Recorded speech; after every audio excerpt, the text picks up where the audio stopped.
Hello दोस्तों, आज मैं एक पिता की कहानी आप लोगों से शेयर करूंगा। यह दिल को छू जाने वाली कहानी एक पिता के जज्बातों की कहानी है।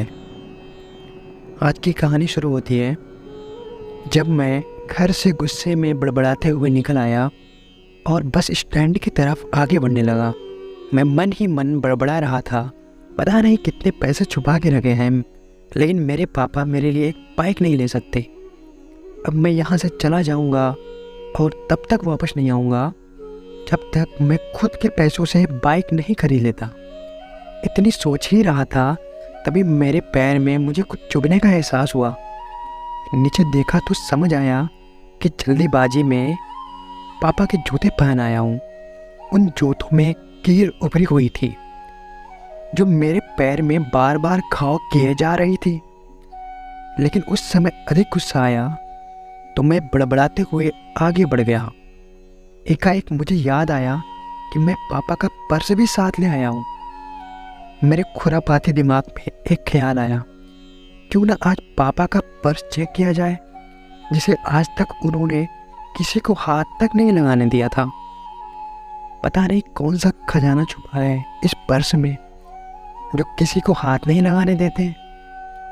जब मैंने पापा का वह पुराना पर्स खोलकर देखा तो उसमें पैसे तो नहीं मिले, लेकिन पैसों की जगह एक डायरी रखी हुई थी।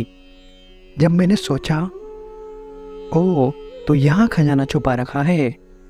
मैं समझ रहा था कि यहाँ पापा ने लिखा होगा कि किससे कितने पैसे लेने हैं और किसको कितने पैसे दिए हैं।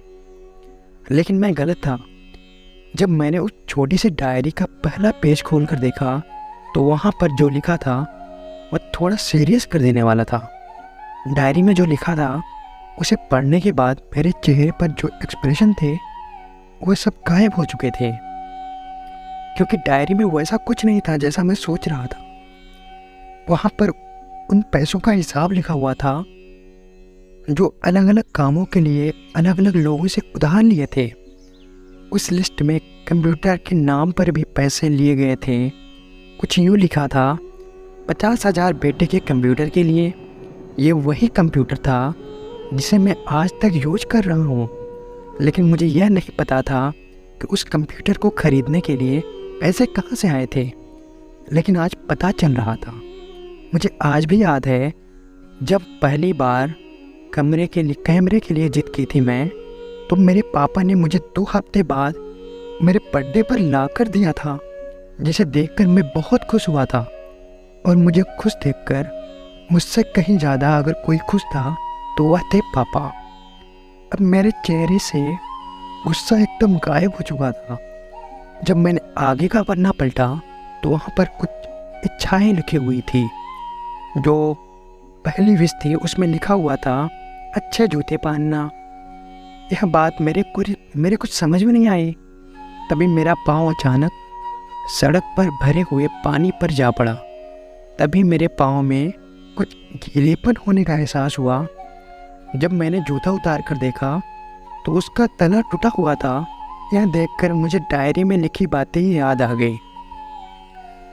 तभी मुझे माँ पापा की कई बातें भी याद आ रही थी कि कैसे माँ कहा करती थी पापा से, अब तो जूते पुराने हो गए हैं, नए ले लीजिए।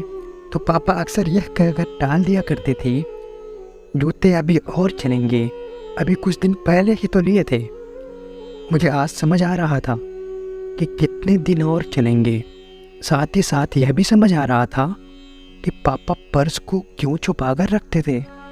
तभी उस डायरी को पढ़ते हुए बस स्टैंड पर बड़ी बेंच पर आकर बैठ गया। अब उस डायरी का आखिरी पन्ना बचा हुआ था।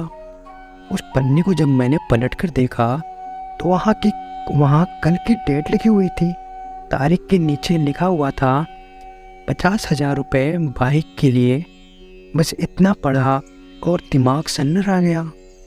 अब मेरे मन में कोई शिकवा गिला नहीं बचा था, बस मेरी आंखों से आंसू चले जा रहे थे। मुझे आज तक नहीं पता तब मैं क्यों रोए जा रहा था।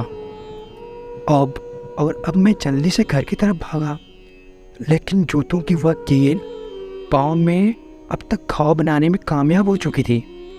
मैंने जूतों को रास्ते में ही निकाल कर फेंक दिया और भागते लड़खड़ाते हुए घर जा पहुंचा। लेकिन पापा घर पर नहीं थे, तो मैं समझ गया कि वो कहाँ थे। मैं सीधा पास वाली बाइक एजेंसी की तरफ भागा। पता नहीं आज कहाँ से इतनी ताकत आ गई थी कि मैं भागते हुए थक भी नहीं रहा था, वह भी बिना जूतों और नंगे पैर के। मैं जैसे तैसे बाइक एजेंसी पर पहुंच गया। पापा वहीं थे। मैंने पापा को दौड़कर गले लगा लिया और मेरी आंखों से आंसू रुकने का नाम ही नहीं ले रहे थे।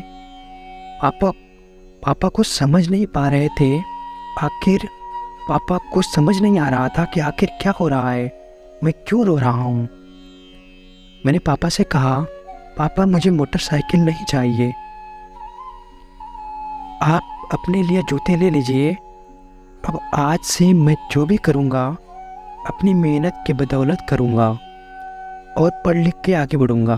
दोस्तों, बस इतनी सी ये तक कहानी थी। Thank you. आपको ये कहानी अच्छी लगी हो तो प्लीज़ मेरा चैनल सब्सक्राइब कीजिए। Thank you.